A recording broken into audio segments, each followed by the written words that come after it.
Menurut saya branding itu penting ya Kak, karena memang kita itu tidak hanya di masa muda itu tidak hanya kita mengejar akademik, yang dimana kita juga harus memperluas ilmu kita di luar, misalnya kita mengikuti suatu kegiatan, baik itu perlombaan atau kegiatan apapun itu yang bisa menambah wawasan untuk kita. Cara membentuk branding itu tuh cara kita kayak mengikuti kegiatan-kegiatan seperti nggak terlalu melulu di fakultas di perkuliahan gitu kan, seperti Semarang gitu Kak. Saya kaget karena mungkin dari banyaknya itu ada dari UI, kemudian ada dari UGM, Unpad yang bisa terbilang universitas ternama ya Kak. Dan kemudian saya tuh bisa berada di orang-orang hebat itu Kak. Dan alhamdulillah juga kemarin dari orang-orang hebat itu saya bisa menjadi delegasi terbaik.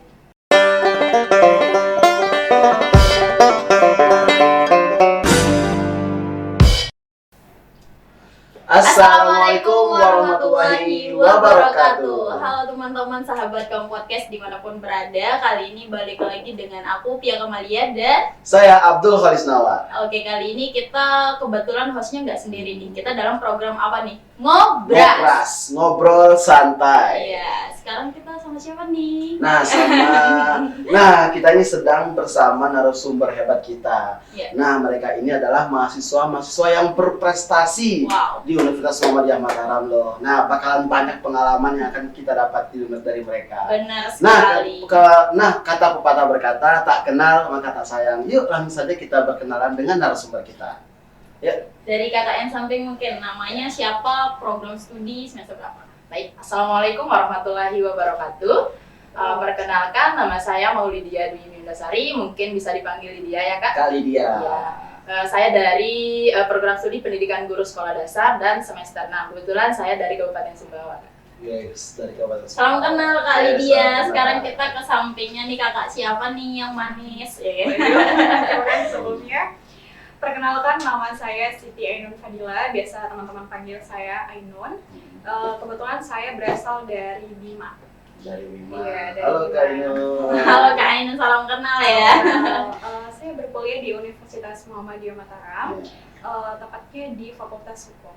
Oke, ngomongin tadi Holly sempat singgung sedikit, kita bareng Kak Lydia dan juga Kak Ainun, mahasiswa berprestasi di Muhammadiyah. Tentu saja tema yang kita angkat kali ini cukup menarik. Sangat Bagaimana menarik. kita membangun branding sejak jadi mahasiswa. Apalagi semuanya mahasiswa tuh pasti ingin bangun branding kan. Benar sekali, karena banyak nih yang takut setelah lulus bakal jadi pengangguran. Iya. Jadi ngomongin soal branding ya Kak Lydia sama Kak Aini, coba dari Kak Lydia sendiri. Iya. Apakah branding itu penting gak sih? Oke, kalau menurut saya branding itu penting ya Kak, karena memang kita itu tidak hanya di masa muda itu tidak hanya kita mengejar akademik, yang dimana kita juga harus memperluas ilmu kita di luar, misalnya kita mengikuti suatu kegiatan, baik itu perlombaan atau kegiatan apapun itu yang bisa menambah wawasan untuk kita. Jadi jangan berfokus pada akademik saja. Bukan berarti kita menomorduakan akademik itu, tetapi bagaimana caranya kita bisa antara akademik dengan mencari ilmu di luar itu bisa seimbang. Iya. Kalau dari Kak Ainun sendiri gimana? Sebenarnya jawaban saya sama dengan Lydia, tapi dari pandangan saya sendiri itu kita sangat-sangat penting ya membutuhkan branding atau membentuk branding kita dari mahasiswa kita sendiri ini. Bisa juga dari kita SMP, SMA juga nggak apa-apa gitu kan. Yang penting ada niat dari dalam kita. Seperti cara membentuk branding itu tuh cara kita kayak mengikuti kegiatan-kegiatan seperti nggak terlalu melulu di fakultas di perkuliahan gitu kan, seperti kita mengikuti kegiatan-kegiatan non akademik di kampus maupun di luar untuk mendapat pengalaman kita sehingga branding kita tuh terbentuk pas sejak kita sekarang ini sebelum kita masuk pekerjaan nanti gitu. Jadi kita nggak kaget gitu loh dengan dunia pekerjaan nanti gitu. Nah, ya termasuk saya juga Kak ya, pasti ingin banget bangun branding. Nah, tapi caranya ini Kak masih sulit. Nah, mungkin dari kakak narasumber ini kita bisa gali nih, mungkin ada tips ataupun trik dan metode gitu untuk membangun branding. Dan bagaimana sih cara kita memposisikan antara akademik, terus juga prestasi dan juga keseharian kita gitu. Gimana Kak? Mungkin kayak dari misalkan kayak banyak kan, misalkan kita kayak mahasiswa baru, misalkan masih semester awal, kita masih awam banget nih mengenai skill kita, kemampuan kita di mana sih, aku bisanya apa sih gitu kan. Banyak sekali yang masih bingung dengan dirinya sendiri. Mungkin dari teman-teman yang sudah banyak prestasinya dan juga brandingnya udah lumayan gitu kan, mungkin bisa nggak sih bagi tips gimana cara kita ngenalin diri kita sendiri, istilahnya kayak skill kita nih apa sih gitu, dan untuk mengasah itu seperti apa. Siapa nih yang mau jawab duluan? Sebenarnya sih Kak, kalau menurut saya ya, awalnya saya bisa mendapatkan mungkin prestasi yang bisa saya dapatkan sekarang itu, benarnya itu bukan skill saya, tapi bagaimana caranya kita itu mencoba. Karena prinsip saya itu memang dari dulu itu Kak, berani mencoba aja, apapun itu yang ada, misalnya ada perlombaan ini kita coba, yang walaupun kita belum tentu bisa juara, tetapi bagaimana kita bisa memberanikan diri untuk mencoba segalanya, dan alhamdulillah ya bisa lah gitu. Yang walaupun mungkin kalau kita bilang skill kita di mana, tapi kalau kita tidak berani mencoba, kita tidak tahu skill kita di mana, seperti itu. Oke, intinya coba aja dulu. Iya, coba aja dulu. Walaupun belum tahu nanti kita skillnya kemana, ininya bakal kemana, coba aja dulu. Bisa lah coba nih. Coba aja dulu. Coba aja dulu ya. Tapi jangan jalanin aja dulu. Iya. Sakit soalnya. Jangan dong, jangan. HTS kan. Nah, ada kata-kata bijak nih. Apa tuh? Dari mantan gubernur kita. Beliau pernah berkata, there is a will, there is a way. Di mana ada kemauan, di situ ada jalan. Oke, mungkin bisa jadikan story WA. Iya. Walaupun jalannya juga banyak kerikil tajam. Iya. Nggak ada jalan yang mulus Kak. Betul. Yang penting jangan buntu. Iya. Nah, kalau dari Kak Ainun sendiri, kalau cara ngebagi waktu antara akademik, organisasi, dan kegiatan yang di luar tuh seperti apa sih biar akademiknya nggak ke belakang nih gitu? Iya, benar. Menurut saya cara bagi waktu antara akademik dan kegiatan-kegiatan non akademik itu, yang pertama kita harus mementingkan dulu kegiatan akademik kita. Seperti misalnya kalau kuliah perkuliahan kita nih pagi gitu kan, nah, kita harus Manajemen waktu. Iya, manajemen waktu gitu. Seperti kita harus mengikuti program kegiatan kampus itu, kita ambilnya sore gitu kan. Misal ada kegiatan non akademiknya ini di organisasi ini, kita ambil sore gitu aja biar memanajemen waktu gitu. Terus untuk misalnya kalau kegiatan luar kampus itu usahain aja kayak kita nomor 2-kan dulu. Yang pertama itu harus ya kayak akademik dulu lah gitu. Itu yang prioritas ya. Kalau pengalaman nih, kita tanya pengalaman karena pengalaman mereka itu banyak sekali. Banyak sekali, mungkin 1001 ya. Kita 1, mereka 1000. Data tinggi. Oke, siapa nih yang mau bagi-bagi pengalaman nih untuk mungkin saya pernah jadi ini Iya atau kan, pernah aku begini. dengar-dengar juga Lydia ya, Lydia juga ikut jadi duta bahasa literasi. Iya. Jadi gimana tuh ngikut kegiatan-kegiatan kayak gitu gimana? Maksudnya kayak pasti banyak sebenarnya mahasiswa-mahasiswa yang ingin terlibat dan penasaran. Betul. Tapi kayak kadang bingung caranya gimana, memulainya seperti apa, itu bingung banget. Jadi mungkin bisa diceritakan sedikit jenjang ceritanya seperti apa? Oke, mungkin mulai dari apa saja sih yang saya dapatkan ya Kak. Yang pertama itu kemarin di bulan 10 saya menjadi delegasi Future Leader Summit yang dimana diadakan di Semarang. Nah kemudian sebenarnya itu kayak iseng-iseng aja kan ngikut kayak karena saya itu hobinya kayak scroll IG gitu. Terus kalau kita nggak cari-cari informasi mungkin kita nggak bakalan bisa dapat informasi itu. Nah kemudian saya scroll dan coba ikut tes sampai segala macam tes itu alhamdulillah lulus. Dan alhamdulillah di NTB saya yang lulus Kak untuk mengikuti tes tersebut. Beruntung banget nih kita undang hari ini nih. Teman-teman pasti bakalan banyak dapat pengalaman dan contoh dari Kak Maulidia. Kemudian di Semarang itu Kak, saya kaget karena mungkin dari banyaknya itu ada dari UI, kemudian ada dari UGM, Unpad, yang bisa terbilang universitas ternama ya Kak. Dan kemudian saya tuh bisa berada di orang-orang hebat itu Kak. Dan alhamdulillah juga kemarin dari orang-orang hebat itu saya bisa menjadi delegasi terbaik. Wih, dari Tepuk tangan lagi. dari cara presentasinya, kemudian dari cara memaparkan materi di depan umum. Jadi alhamdulillah saya bisa menjadi yang terbaik kan. Yang walaupun awalnya saya tuh bisa nggak ya? Padahal kan di situ kan ada orang-orang UI, UGM ya bisa dibilang, kan ternama ya kan, bisa dibanding dari kita gitu. Nah kemudian di bulan 11 kemarin juga saya mendapat gelar menjadi Duta Literasi Indonesia mewakili NTB kan.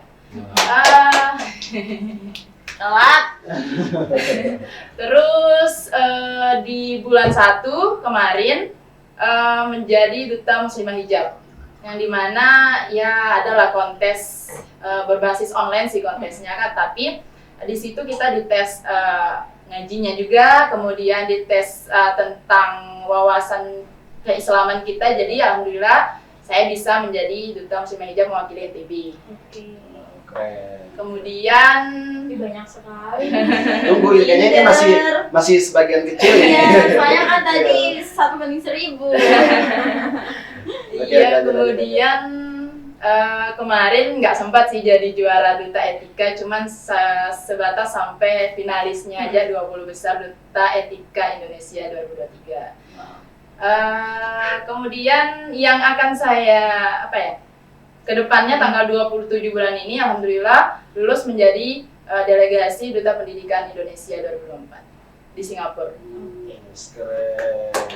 Terus kalau misalkan kegiatan-kegiatan seperti tadi, istilahnya nggak melulu di kampus dong. Iya, betul. Jadi gimana untuk menyelaraskan kehidupan di kampus dengan di kegiatan di luar itu seperti apa? Istilahnya kayak pembelajarannya sistemnya seperti apa?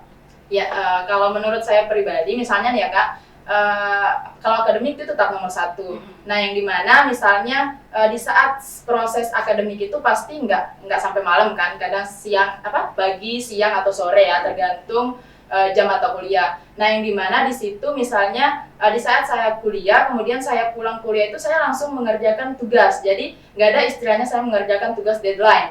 Itu makanya saya bisa manajemen waktu dengan tugas-tugas yang lainnya. Misalnya saya mengikuti organisasi di luar kampus atau seperti duta-duta itu. Jadi akademik saya tetap saya nomor satukan, yang dimana saya tidak pernah kadang kan mahasiswa tuh kayak mengerjakan tugas nanti deadline baru kerja. Kalau saya itu langsung pulang dari kampus saya langsung kerja, jadi santai untuk yang lainnya seperti itu. Nah ini biasanya kan untuk ngeraih titik yang tinggi sekarang ini itu pasti ada beberapa hal masalah itu yang dihadapi. Nah, mungkin kira-kira dari banyaknya masalah itu, kira-kira apa nih masalah yang paling berat yang dialami? Mungkin yang paling berat ya seperti dukungan ya. Dukungan ya, mungkin bisa cerita sedikit. Sebenarnya kenapa saya bersikeras untuk meraih semua prestasi itu, karena saya itu mungkin dibilang keluarga saya itu mungkin direndahkan ya Kak di sana. Jadi bagaimana caranya saya bisa membanggakan orang tua saya apapun itu, walaupun saya meraihnya dengan cara yang mungkin bisa dibilang sakit-sakit gitu lah Kak, karena memang tidak mudah kita dapatkan semuanya itu Kak, yang dimana dari hinaan orang, kemudian dari orang merendahkan kita, tapi saya bisa itu mendapatkan semuanya, dan alhamdulillah saya bisa berada di titik itu. Keren. Nah, kalau dari Kak Ainin sendiri, kita mau dengar dong cerita-cerita pengalaman terbaiknya seperti apa nih bareng Kak Lydia tadi. Boleh deh diceritain tentang prestasinya. Saya dari awal masuk menjadi mahasiswa di Universitas Muhammadiyah Mataram ini, yang pertama itu prestasi saya semester 1 itu menjadi juara 1 debat Pancasila di HMPS yang mewakili Fakultas Hukum. Terus untuk yang keduanya pas semester 2 saya menjadi juara kedua lomba pidato yang diadakan oleh Fakultas Hukum se-Universitas Muhammadiyah Mataram. Yang ketiga itu saya menjadi salah satu delegasi untuk KKN internasional di Malaysia.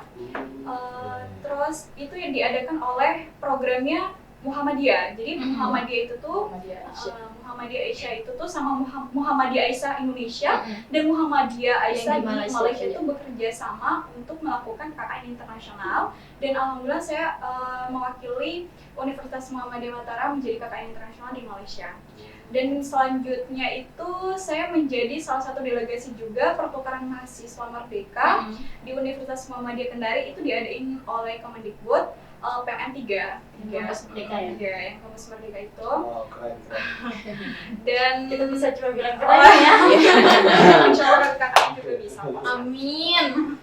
Mungkin selanjutnya itu ini ya, kemarin saya lolos program Changemaker di Malaysia itu juga. Jadi alhamdulillah bisa ke Malaysia 2 kali, dan alhamdulillah bisa mengikuti ini ya, kegiatan-kegiatan non akademik seperti halnya kegiatan yang tadi saya sebutkan juga, maupun kegiatan-kegiatan akademik yang ada di kampus juga tadi yang seperti saya sebutkan. Keren. Berarti udah sering ketemu sama Filipin tuh.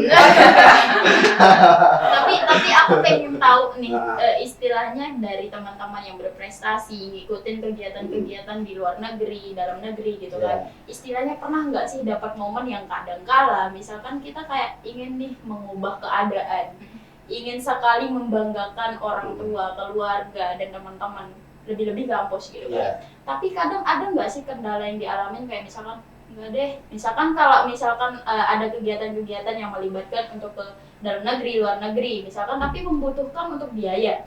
Ada nggak sih kendala-kendala yang kayak gitu, misalkan kitanya nggak mampu, akhirnya kayak kebuang tuh mimpi kita gitu. Ada nggak sih cerita-cerita yang kayak gitu? Ada. Bisa nggak sih diceritain istilahnya kayak ternyata kita semua nih gitu kan. Kayak istilahnya semua mahasiswa ternyata punya kesempatan yang sama, tapi kita ngambil apa enggaknya gitu, mau coba apa enggaknya. Mungkin dari cerita teman-teman ini seperti apa kalau dalam keadaan kayak gitu? Siapa dulu nih? Oke, kayaknya kayak gini. Kayaknya yang banyak Kayaknya mau terbuka banget deh. Kayaknya Kak Inun yang paling banyak. Kayaknya udah dipendam banget ya dari Betul. Kami terbuka kok untuk curhat. Betul. Takut saya. tanpa intimidasi. Oke. Ini bukan podcast politik kok. Oh iya. Jadi gimana? Kak Inun kan tadi. Oh, saya dulu. Iya. boleh. Gimana ya, terkait masalah untuk kegiatan-kegiatan di luar itu ya, memang yang pertama itu ya pendanaan. Seperti yang pertama itu KKN internasional di Malaysia, padahal kita udah mewakili kampus gitu kan. Tapi dikasih dana lah gitu kan, sedikit gitu, tapi itu kan tidak mencukupi ya dengan keadaan kita. Pagi ada teman saya itu dia lolos di KKN ini, KKN internasional, cuman dia tuh hambatannya itu di biayanya. Jadi dia berusaha untuk mendapatkan biaya, tetapi tidak ada biaya, jadi dia mengundurkan diri gitu.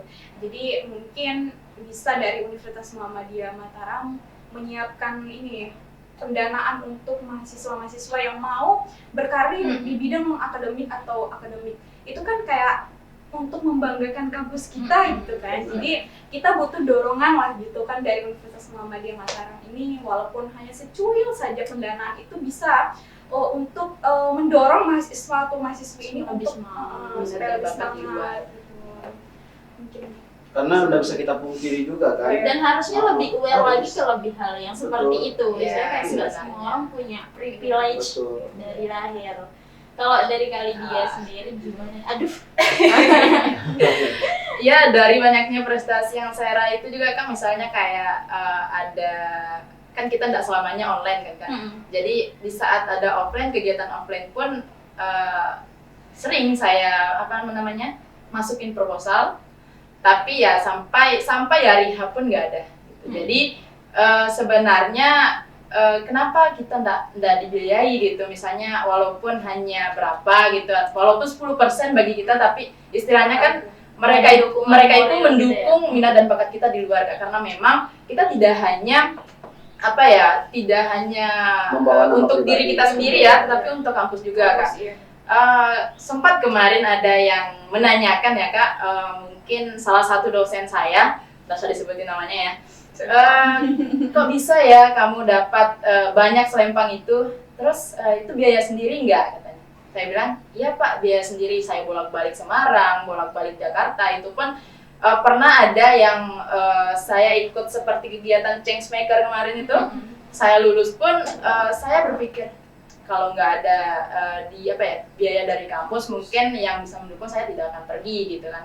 Begitupun ini yang akan saya yang tanggal 27 ini untuk duta pendidikan itu Kak, kalau mungkin nggak ada juga dari kampus, mungkin itu juga akan menjadi istilahnya sampai situ aja, kandas lah sampai situ, karena memang nggak mungkin lah misalnya orang tua bisa membiayai sampai berpuluh-puluh juta. Itu sih harus lebih aware lagi, Iya. lebih untuk hal-hal pendidikan seperti inilah ya. Iya benar. Istilahnya kayak banyak mimpi-mimpi yang terkubur gara-gara Tidak ada. ekonomi. Banyak sekali hal-hal yang seperti itu. Makanya kayak istilahnya mungkin dari pihak-pihak universitas, lebih-lebih Menteri Pendidikan ya, Benar, Kak. harus lebih aware lagi terhadap hal-hal seperti ini. Istilahnya kayak banyak anak-anak bangsa yang istilahnya semua mereka bisa, Iya benar. tapi terkurung dalam ekonomi juga. Sebenarnya tidak hanya kita berdua, sebenarnya Yes, banyak banyak. juga teman-teman yang mungkin mereka lolos Kak, Mm-mm. tapi mungkin mereka berpikir lagi gimana ya saya ngambil dana, gimana Iya. ya saya bisa mengikuti ini, sedangkan kemarin sebenarnya saya itu mendapat 50% aja ya Kak dari nilai saya, karena nilai tertinggi pas tes duta pendidikan itu, tetapi saya sudah kasih LOA, sudah kasih proposal sampai udah mungkin 2 bulan mungkin belum ada respon. Iya, jadi kayak sayang gitu ya. Iya. Mm-mm. Dari cerita yang dari Kak Ainon, Kak Lydia tadi, ternyata kita semua punya kesempatan. Iya. Istilahnya cerita menarik, cerita kecil dari Kak Ainon yang cuma sebatas scroll-scroll TikTok atau Iya. IG gitu ya, cari-cari informasi, ternyata dari sana ada kesempatan yang luar biasa yang didapat. Kita semua pun juga, siapa sih yang nggak scroll IG, Benar. TikTok Iya. gitu ya, tapi kita ambil apa nggak kesempatan itu. Ternyata kita semua punya itu, tapi balik lagi kita mau apa enggak gitu ya. Betul. Terus yang apa lagi nih, Holis? Oh iya, nah ini kayaknya sebelum menutup kita minta harapan gitu untuk Iya. teman-teman mahasiswa, ataupun bisa memberikan motivasi 1 kata 2 kata gitu untuk adik-adik ini, dan teman-teman mahasiswa yang ada di Universitas Muhammadiyah Mataram, dan mungkin juga seluruh penonton kaum podcast. Ya benar banget, mungkin dari Boleh. Kak Ainon nih duluan, kasih wejangan buat kita semua. Motivasi ya. Sebenarnya jujur bingung sih mau motivasi apa kepada teman-teman semuanya. Tapi untuk teman-teman yang menonton ini gitu kan, motivasi untuk kalian itu apabila ingin mendapatkan sesuatu itu jangan menyerah gitu. Seperti kata pepatah, terbentur baru terbentuk gitu. Jadi teman-teman semuanya apabila ingin mengikuti kegiatan itu, terus ada kehalang dana, ekonomi segala macam gitu, mungkin kehalang keluarga, akademik segala macam, itu tetap aja maju aja teman-teman semuanya. Itu tuh untuk membentuk kita sebelum kita keluar nanti jadi orang-orang untuk kita jadi orang-orang pekerja gitu kan. Jadi mulai dari situ kita tuh mendapat pengalaman gitu, kayak kegiatan-kegiatan akademik seperti saya dan Lydia tadi gitu. Mungkin itu saja gitu kan dari saya. Wassalamualaikum warahmatullahi wabarakatuh. Oke, terima kasih. Wah, termotivasi saya ini. Waduh. Harus dong. Sangat menyentuh. Kalau dari kalian, kamu, Kak, Ya kalau Lydia. dari saya sendiri ya Kak, untuk teman-teman itu intinya itu kita berani. Karena apa?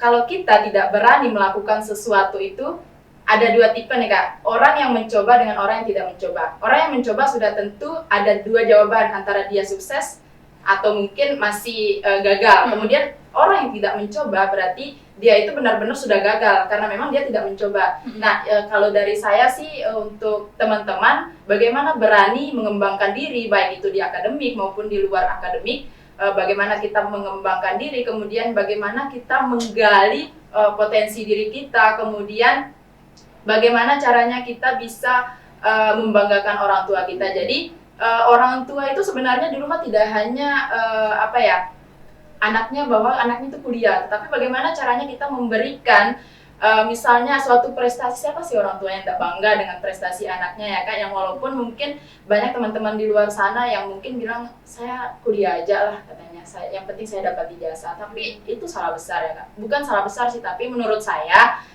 sendiri itu bagaimana cara kita membangun branding kita dengan cara mengikuti semua kegiatan, tapi jangan sampai kita mengikuti kegiatan dan akademik kita di nomor 2 kan ya, istilahnya akademik tetap nomor 1, kemudian di akademik kita bisa meningkat, kemudian di luar juga kita bisa meningkat.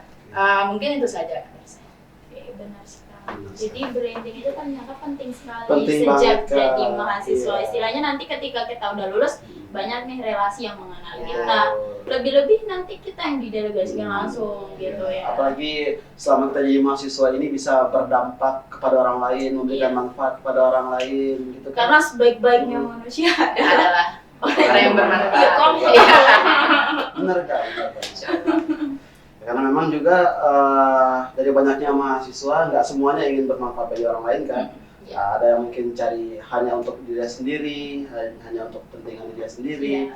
atau mungkin ya kalau kita bilang itu pencitraan dan sebagainya gitu. Iya. Tapi kita bersyukurlah kakak-kakak yang ada di hadapan kita sekarang ini sudah mampu memberikan banyak dampak positif, terutama untuk teman-teman mahasiswa Universitas Muhammadiyah Mataram. Amin, amin, amin. Semoga Oke. apa yang kita sampaikan tadi bisa bermanfaat sekali Benar, lagi Kak. untuk kita semua, dan mungkin ada salah-salah kata, salah ucap secara sengaja maupun tidak, mohon Iya. dimaafkan ya teman-teman. Dan next time mungkin kita bakal undang lagi untuk cerita-cerita menarik Sama. selanjutnya ya. Iya. Jangan kapok ya. So, see you next video. Thank you for watching. Assalamualaikum warahmatullahi wabarakatuh. Dadah.